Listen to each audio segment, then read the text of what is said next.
요즘 사드 문제로 한중의 군사, 외교 그리고 경제 관계가 여러모로 주목을 받고 있습니다. 오늘은 좀 다른 각도에서 한중 관계를 바라볼까 하는데요. 많은 분들이 아실 뿐입니다. 중국을 대표하는 작가, 전 세계적知名도의 위화 작가 스튜디오에 직접 모셨습니다. 안녕하세요. 김어준 선생님의 이번 프로그램에 출연하게 돼서 매우 반갑습니다. 제가 한 가지는 알아들었습니다. 바로 사드라는 단어였습니다. 한국에서 가장 유명하고 재밌는 시사 방송이라고. 对，然后你有什么想对他说的吗？轮到我了吗？对。那你待会能不能给我一个暗示？对， 매우 날카롭고 재미있는 시사 프로그램이라는 것을 이제 얘기 들었고요. 혹시 오늘도 재미있는 뭔가 이야기를 터뜨릴 생각이신지 네. 그거 매우 궁금합니다. 그거는 이제 작가님한테 달려 있어요. 작가님한테 달려 있는데, 자. 대표작 중에 하나인데 허삼간 매혈기, 한국에서 굉장히 유명한 소설입니다. 영화 됐어요. 영화 됐는데 유아 작가를 모르는 한국 독자들도 있기 때문에 제가 좀 소개를 더 드리면 뉴욕타임즈에도 기고를 정기적으로 하시고 유럽에서도 책들이 번역 출간이 됐고 세계 여러 나라에서 문학상도 받으셨고 그리고 프랑스에서 문화예술 훈장도 받으셨고 맞습니까? 저는 사실은 이런 것들은 중요치 않다고 생각합니다. 특히 정부에서 주는 상 같은 경우는 특히 그런데요.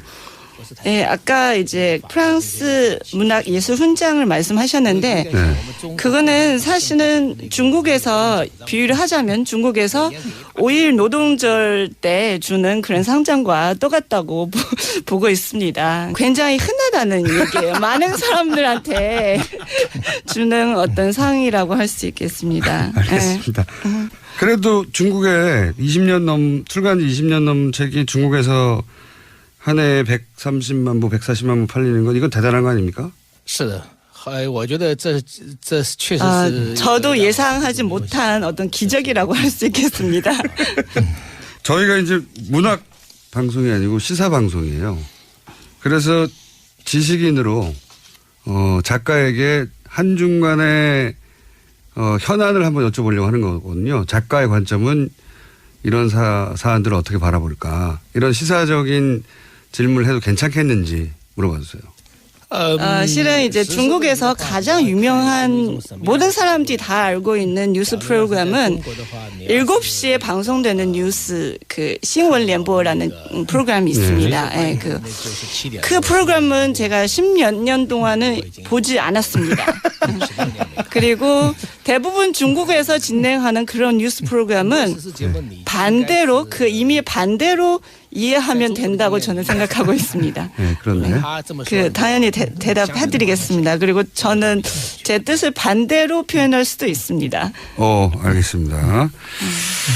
이제 한중 관계를 한국에서 바라볼 때하고 중국에서 바라볼 때 이제 다를 수밖에 없을 텐데 중국에서 보는 중한 관계하고 한국이 바라보는 한중 관계하고 이렇게 다르구나 하고 느낀 적이 있으신지 있다면 어떻게 다르게 느끼셨는지.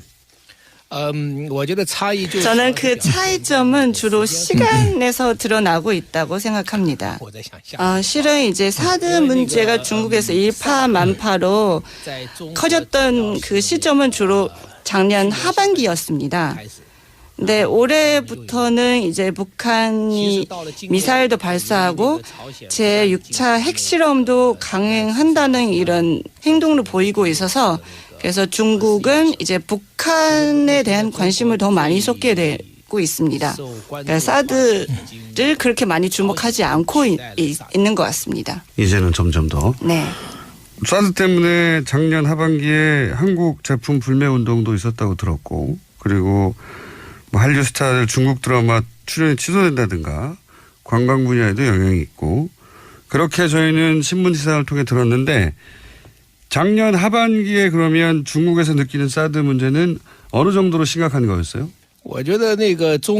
저는 중국인도 그렇고 한국인도 그렇고 사드를 너무 심각하게 생각하고 있는 게 아닌가라는 생각을 합니다. 사드는 뭐 정치적이고 이제 군사 외교적인 문제인데요. 일단 사드의 역할을 놓고 보자면 일단 그 레이더를 뭐 600km에서 2000km까지의 탐측을 가능하다고 이게 얘기를 하는데요.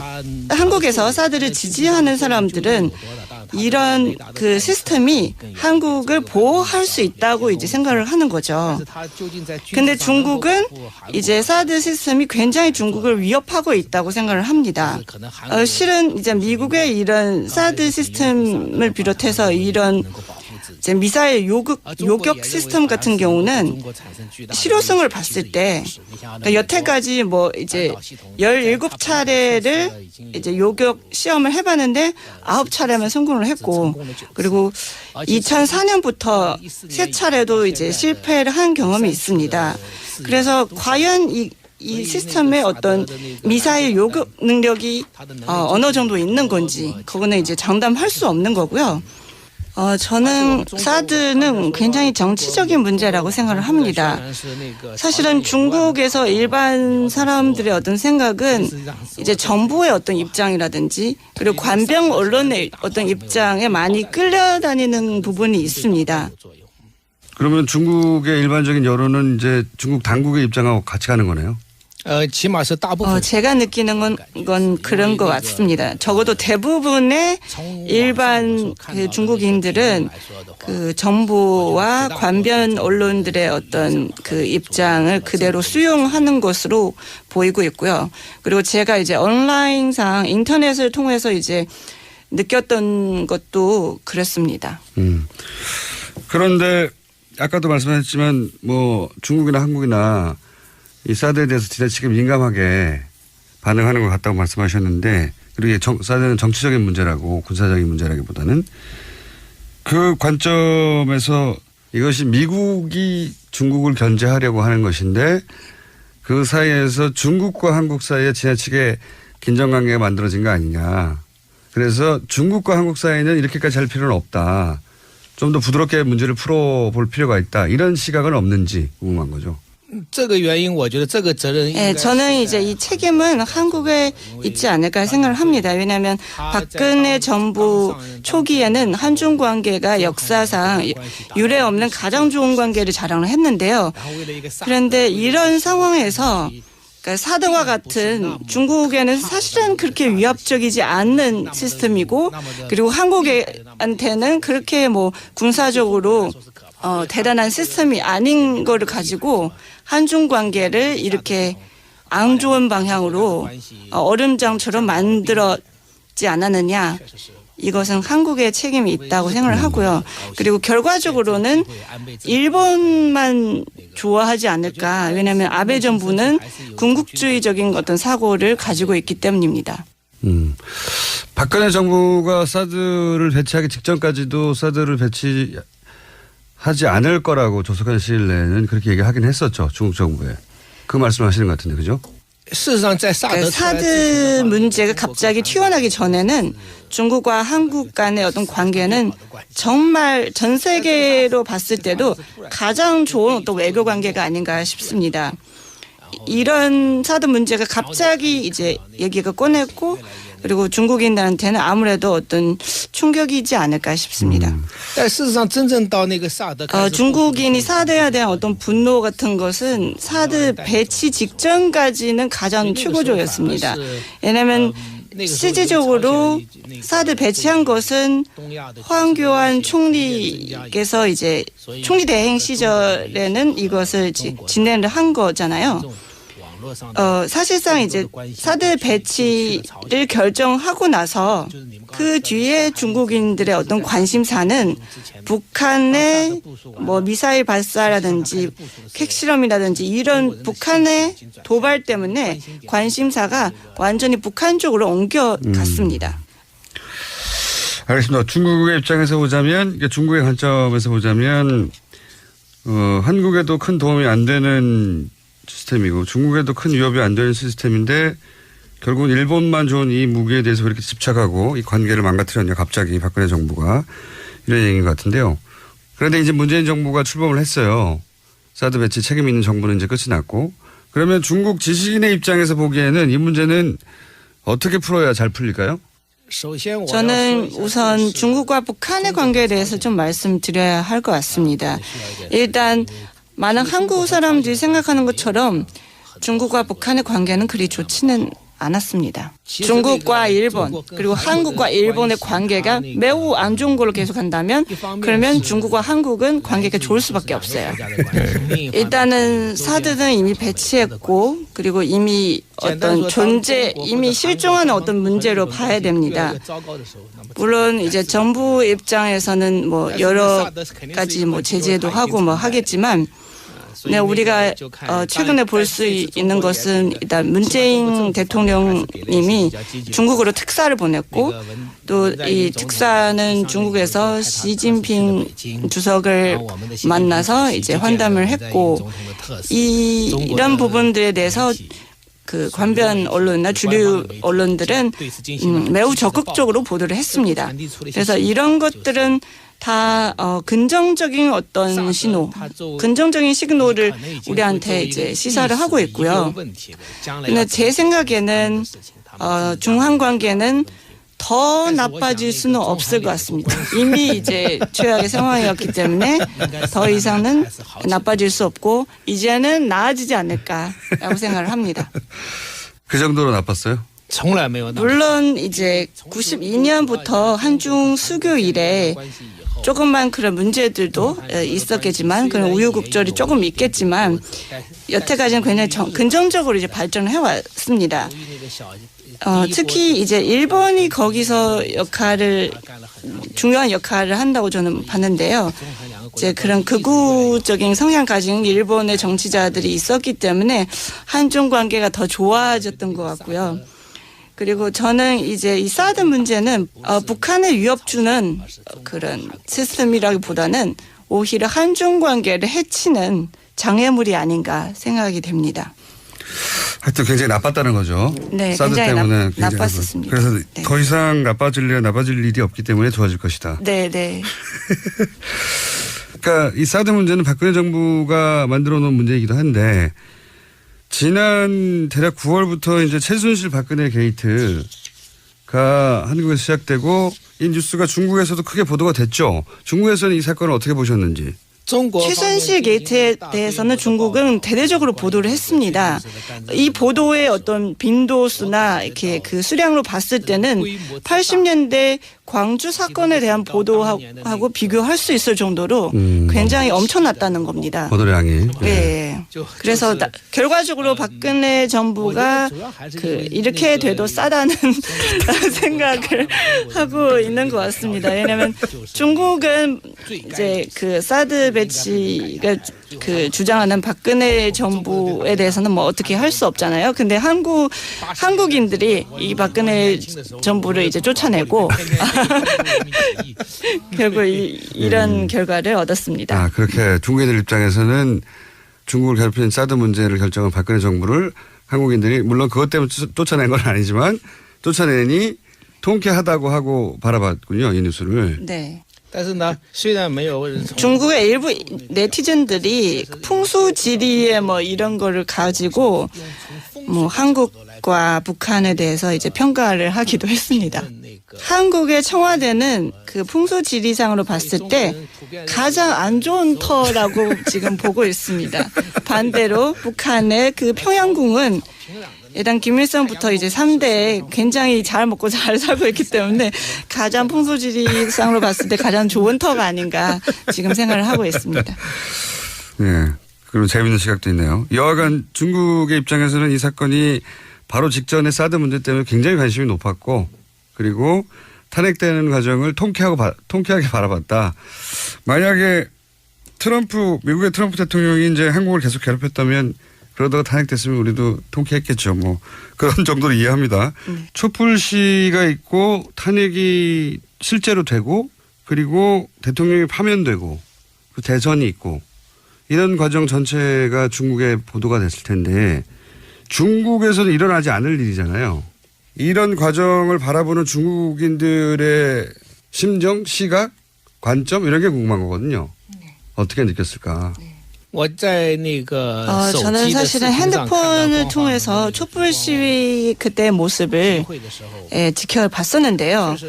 그리고 저는 이제 1989년도 그때天安門사건을 그것을 이제 떠올랐습니다. 1989년 5월에 제 2번 정도의 100만 명이 넘는 중국인들도 모여서 예. 이런 시위를 벌였었는데요. 뭐 평균적으로 매일 한 30만 명이 모였었던 것 같습니다. 예, 그것을 떠올렸습니다. 이런 일은 중국에서는 다시 일어나지 않다고 저는 봅니다. 왜냐하면 중국 정부는 군대까지 동원해서 그 집회하는 사람들을 집으로 보내거나 이제 잡아갈 수 있기 때문에 그러니까 이런 집회는 더 이상 가능하지 않습니다. 그래서 저는 이제 그 전에 전두환 대통령 시절에도 그 한국의 민중들이 이런 그 봉기를 통해서 어떤 그 시위를 통해서 이제 대통령을 쫓아냈고 이번에도 비슷한 사태로 저는 생각을 하고 있습니다. 물론 이번에는 피를 흘리지 않은 어떤 혁명이라고 할 수 있겠습니다. 이렇게 큰 규모의 어떤 집회, 그거는 중국에서 일어날 수 없는 일이라고 생각을 합니다. 그런 데 대한 중국의 불만은 없나요? 그러니까 뭐랄까요. 당국의 보이지 않는 통제나 혹은 이런 집회를 강하게 규제하는 것이나 또는 뭐 인터넷상에서의 규제도 있고 이런 전반적인 통제에 대해서 중국인들이 답답해하거나 불만이 있는 건 없습니까? 이제 한국 촛불 집회를 보다가 물론 정치 상황은 다르지만 우리도 저런 문화가 있었으면 좋겠다라고 하는 불만이나 그런 거는 형성돼 있지 않나요? 중국 문화 저변에 혹시? 중국 정부는 1989년도에 이 천안문 사태를 이제 지나면서 얻은 교훈이 있는 것 같습니다. 그러니까 왜냐하면 그때는 이미 나라 전체가 좀 굉장히 혼란에 빠졌고 통제 불능의 어떤 지경까지는 갔었던 것 같습니다. 그래서 통제를 하는 것 같습니다. 정부 입장에서는? 네. 근데 이제 일반인들이나 작가 입장에서는 그런 정부의 규제가 답답할 수 있잖아요. 작가로서 시민으로서도 답답하지 않은가. 이제 그런 거죠. 자기가 하고 싶은 말을 예를 들어서 이 방에 있는 사람들만 들을 수 있고 이 방의 밖이라든지 아니면 더 멀리 있는 사람들한테 전달할 수 없다는 이런 것을 이제 느꼈을 때 참 말하는 어떤 자유라든지 언론의 자유가 없다는 것을 이제 느낄 수 있습니다. 근데 제가 보기에는 이런 심각한 어떤 그런 언론에 대한 어떤 통제 같은 경우는 결과적으로 이 이견을 내는 사람도 정부도 모두 그 상처를 받을 수 있습니다.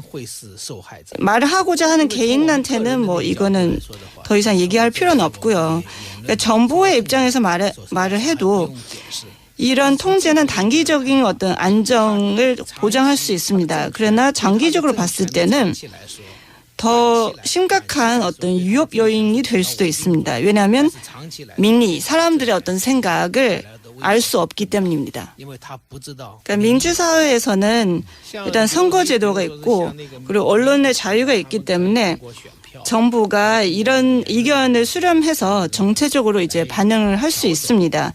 그러나 그렇지 않는 나라에서는 다른 목소리를 듣기가 어렵습니다. 그리고 만약에 이런 좀 다른 목소리를 듣지 못한다면 오히려 이 정권에 굉장히 치명적일 수는 있습니다. 거기까지만 듣겠습니다. 작가님 위험해지실 것 같아서. 谢谢. 자, 그러면 시간이 많이 돼서 오늘 한 두 가지 정도만 더 질문 드리려고 하는데 하나는 뭐냐면 한국인들은 중국을 이렇게 오해하고 있는데 중국인을 그건 오해야 라고 하는 그런 지점을 발견한 적이 있는지. 사실은 중국과 북한의 관계는 중국과 한국 관계처럼 좋지 않다는 거. 아까는 말씀드렸는데요. 물론 이제 한중 관계에 사드 문제 있고 앞으로 이 문제를 해결해야 되겠지만 그러니까 중한 관계가 훨씬 더 좋다는 것을 이제 말씀드릴 수 있습니다. 그렇군요. 한국에서는 흔히 중국을 통해서 중국이 북한의 문제를 해결하거나 컨트롤할 수 있다고 생각하는데 네. 둘 사이 관계가 굉장히 좋지 않다. 중국에서 네. 바라보기에. 네. 오해군요. 이하 작가님을 모르는 한국인에게 한국의 잠재 독자에게 내 책을 딱 한 권만 읽으면 무슨 책을 읽으라고 하시겠습니까? 다 읽기 너무 많아요. 한 권만 읽는다면? 我就推荐刚刚 새로 重新 다시 出版 내놓은 그 형제라는 책을 추천해드리고 싶습니다. 이유는요? 문화대혁명부터 오늘날까지 중국의 역사를 아시려면 이게 가장 적절한 어떤 소설책이 아닌가 싶습니다. 그렇군요. 자료를 보다 보니까 부모님도 의사였고 원래 의학도 오셨다면서요. 왜 작가가 되신 겁니까? 이게 마지막 질문인데. 치과 의사를 해본 적이 없으셔서 아마 얼마나 지루한 직업인지 모르실 것 같아요. 매일 이렇게 막 떡 벌린 입을 보고 그리고 이 안에 건강하지 않은 치아 상태를 보려면 그걸 굉장히 괴롭습니다. 그래서 다른 일을 하고 싶은데 작가가 되었습니다. 많은 직업이 있잖아요. 의학도에서 작가가 된 결정적인 이유가 있나요?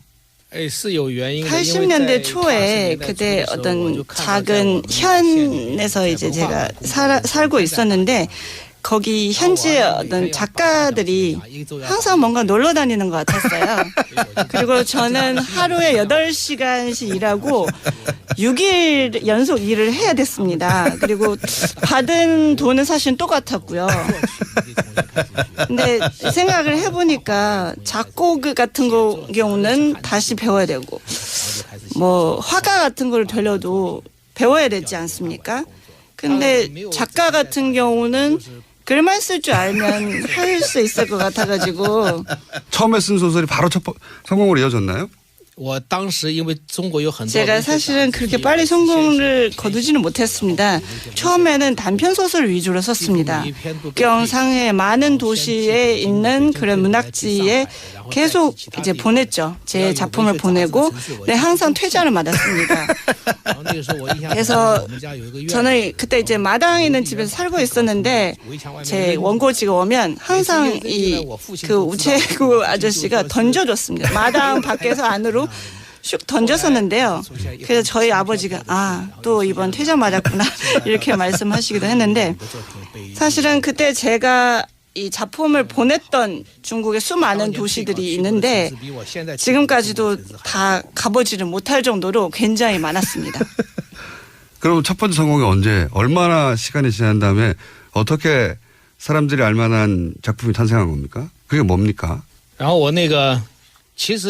사실은 이제 제가 92년도에活着 그러니까 살아간다는 거 그 한국에서 뭐 인생 이렇게 번역하기도 했는데 그 책을 이제 내놨는데 시제적으로 98년도부터 갑자기 인기가 좀 많아진 것 같습니다. 그리고 20년이 지났는데도 지금 해마다 100만 부 이상 팔리고 있습니다. 인생이요?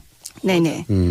어떤 이제 문화평론가 같은 분이 저를 찾아왔었습니다. 그래서 그 인생도 있고 호상관 멸혈기도 있는데 그 책이 왜 이렇게 잘 팔리고 있는지를 분석을 해봤는데 그래서 뭐 첫째, 둘째, 셋째, 넷째 이렇게 나열을 했는데 저는 굉장히 힘들게 끝까지 이제 참고 들었는데 제가 보기에는 다 헛소리인 것 같습니다. 제가 중국에서 이렇게 그 인기 작가가 된 것은 결국은 운이 좋았을 것 같습니다. 제 철학관하고 비슷하시군요. 예. 운이 좋아야 돼요. 운이 좋아야 돼요. 98년에 무슨 운이 터진 거죠, 근데?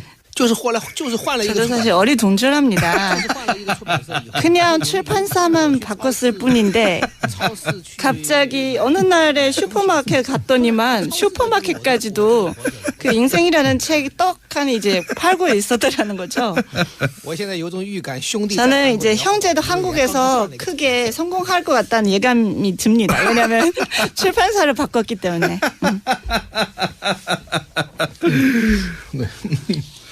이게 그래서 저는 처세술이라든가 자서전 같은 거 다 헛소리라고 생각해요. 저도.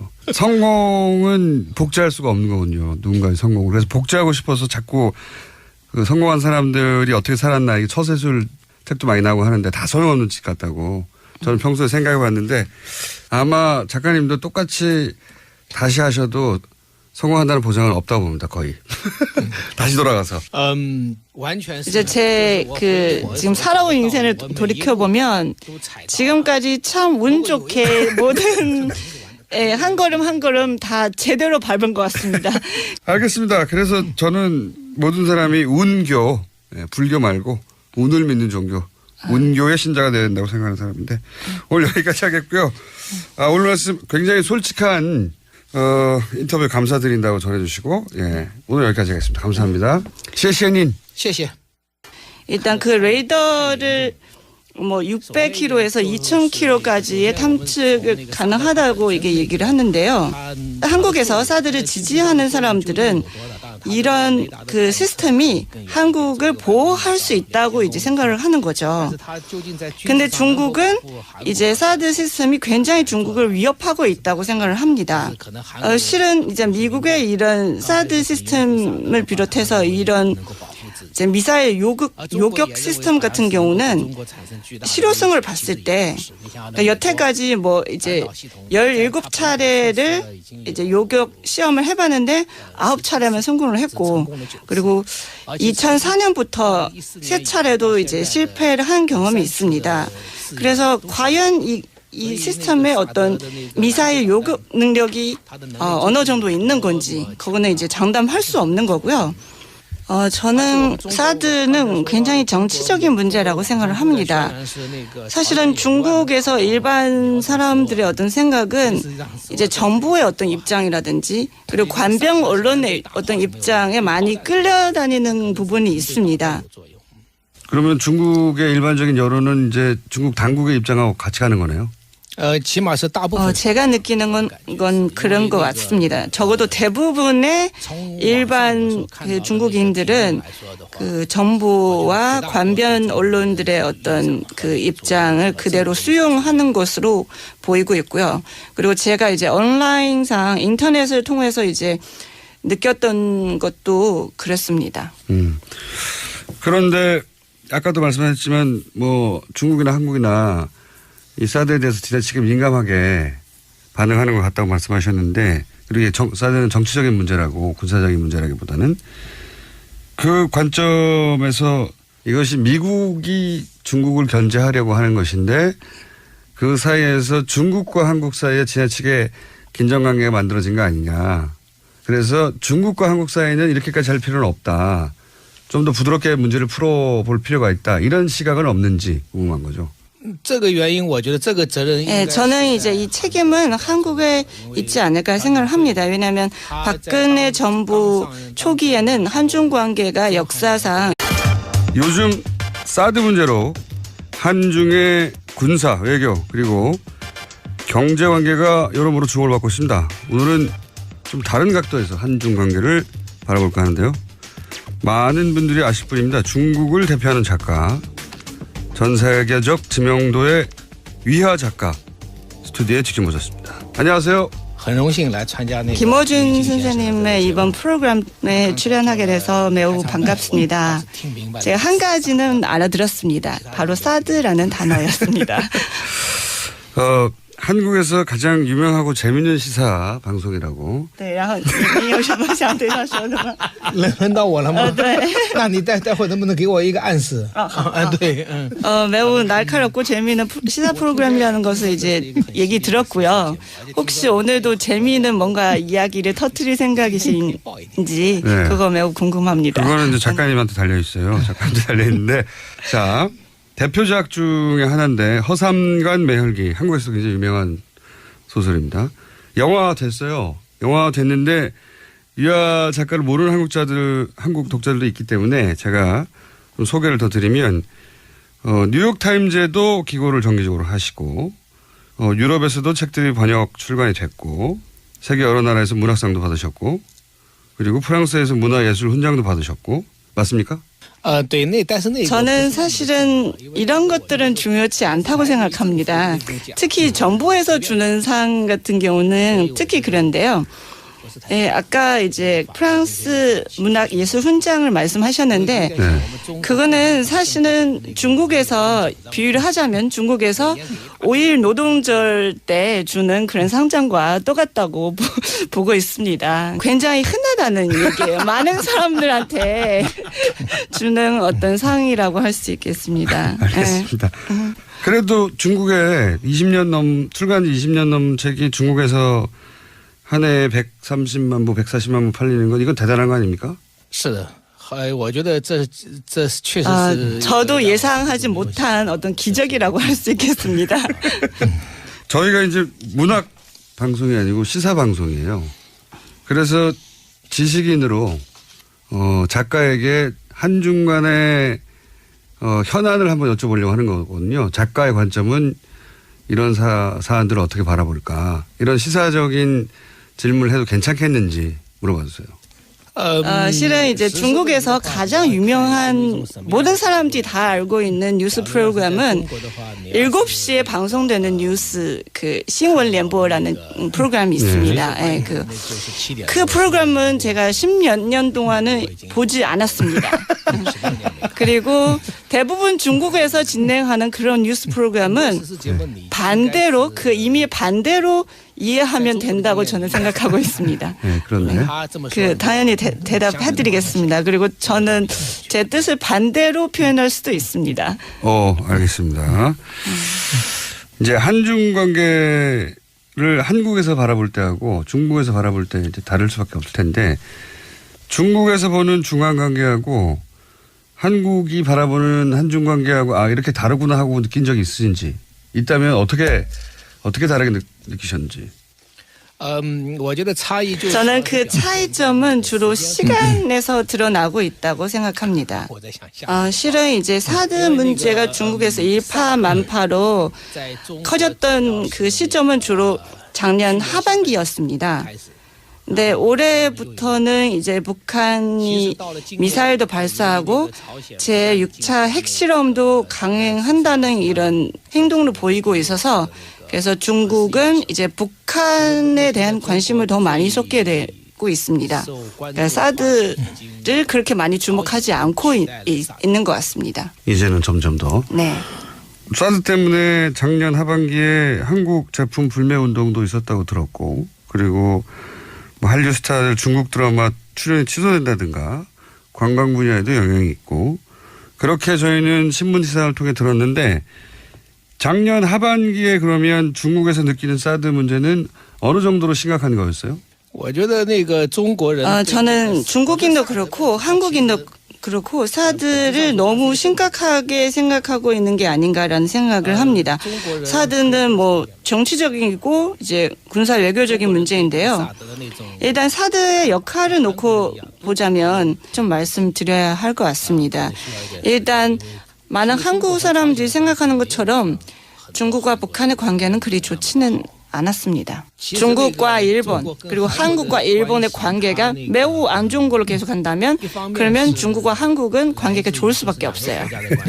일단은 사드는 이미 배치했고 그리고 이미 어떤 이미 실종하는 어떤 문제로 봐야 됩니다.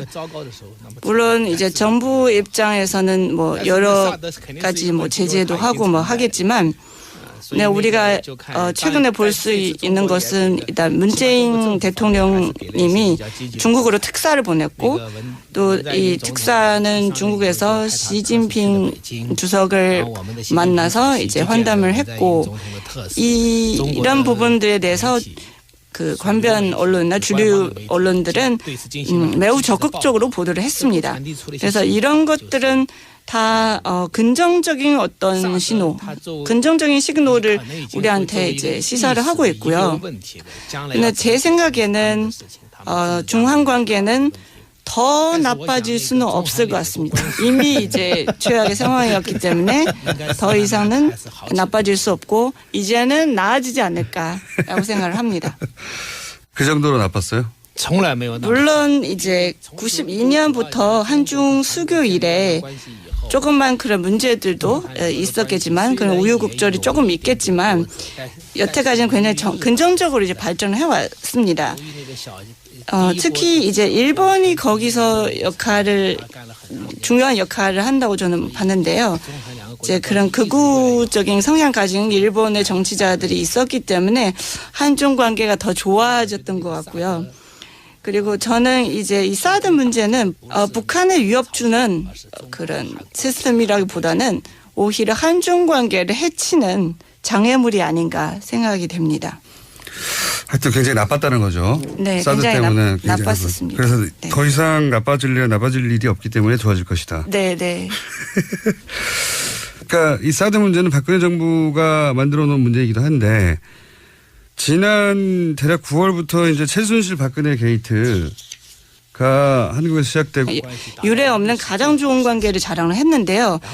그런데 이런 상황에서 그러니까 사드와 같은 중국에는 사실은 그렇게 위협적이지 않는 시스템이고 그리고 한국한테는 그렇게 뭐 군사적으로 대단한 시스템이 아닌 거를 가지고 한중 관계를 이렇게 안 좋은 방향으로 얼음장처럼 만들었지 않았느냐. 이것은 한국의 책임이 있다고 생각을 하고요. 그리고 결과적으로는 일본만 좋아하지 않을까. 왜냐하면 아베 정부는 군국주의적인 어떤 사고를 가지고 있기 때문입니다. 박근혜 정부가 사드를 배치하기 직전까지도 사드를 배치하지 않을 거라고 조속한 시일 내에는 그렇게 얘기하긴 했었죠. 중국 정부에. 그 말씀하시는 것 같은데 그죠? 事实上在萨德 사드 문제가 갑자기 튀어나기 전에는 중국과 한국 간의 어떤 관계는 정말 전 세계로 봤을 때도 가장 좋은 어떤 외교 관계가 아닌가 싶습니다. 이런 사드 문제가 갑자기 이제 얘기가 꺼냈고 그리고 중국인들한테는 아무래도 어떤 충격이지 않을까 싶습니다. 但事实上真正到那个萨德 중국인이 사드에 대한 어떤 분노 같은 것은 사드 배치 직전까지는 가장 최고조였습니다. 왜냐하면 실질적으로 사드 배치한 것은 황교안 총리께서 이제 총리 대행 시절에는 이것을 진행을 한 거잖아요.